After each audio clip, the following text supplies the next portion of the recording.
Imagine standing on the mighty walls of Constantinople in the spring of 1453. The air smells of smoke and salt. The sound of distant drums and cannon fire rolls through the night. For nearly 1,000 years, this city had been the beating heart of an empire, but now everyone inside knows the end is coming. Once, the Byzantine Empire ruled vast lands from Egypt to Italy, from the Balkans to the Middle East. But by the 15th century, it had withered away.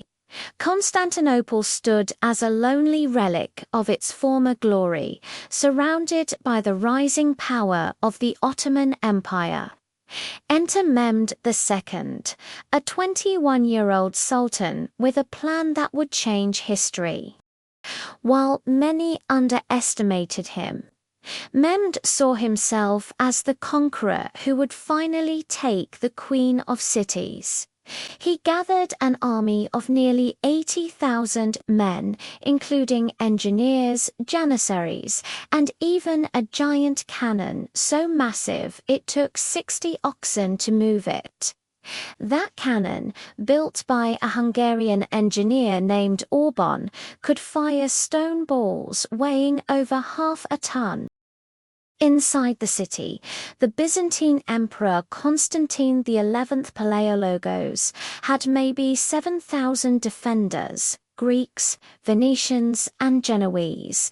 They were brave, but hopelessly outnumbered. On April 6, 1453, the Ottomans began their siege.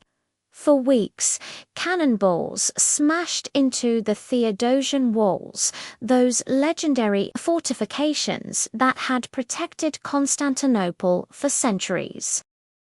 The defenders repaired what they could, night after night, while prayers echoed through Hagia Sophia. Still, Constantinople resisted. Even with overwhelming numbers, Mehmed's army couldn't easily break through. The Byzantines used clever tactics, chains across the Golden Horn, Greek fire to burn Ottoman ships, and relentless courage. But time was not on their side. By late May, the walls were crumbling, food was running out. On the night of May 28th, Emperor Constantine gathered his people in Hagia Sophia for one final service. Greeks and Italians, Orthodox and Catholic people who had once been divided, stood together, praying in the flickering candlelight.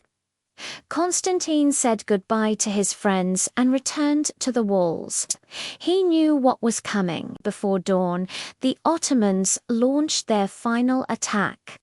The sound of war drums filled the air. Waves of soldiers surged against the walls. For hours, the defenders held them off, until a small postern gate, known as the Kerkerporta, was left open. Ottoman troops stormed through. Constantine fought until the end, sword in hand, refusing to flee. When the city fell, his body was never found. Mehmed rode through the city in silence. He ordered his soldiers to stop looting and went straight to Hagia Sophia. There, he performed a prayer, declaring it a mosque. Not out of arrogance, but as a symbol that a new era had begun. For the Byzantines, it was the end of a 1,000-year empire. For the Ottomans, it was the dawn of a new one. And for the world, it marked the end of the Middle Ages.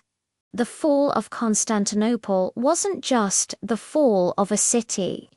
It was the moment one chapter of human history closed and another began, where medieval walls gave way to cannons, where the old world ended and the modern one began.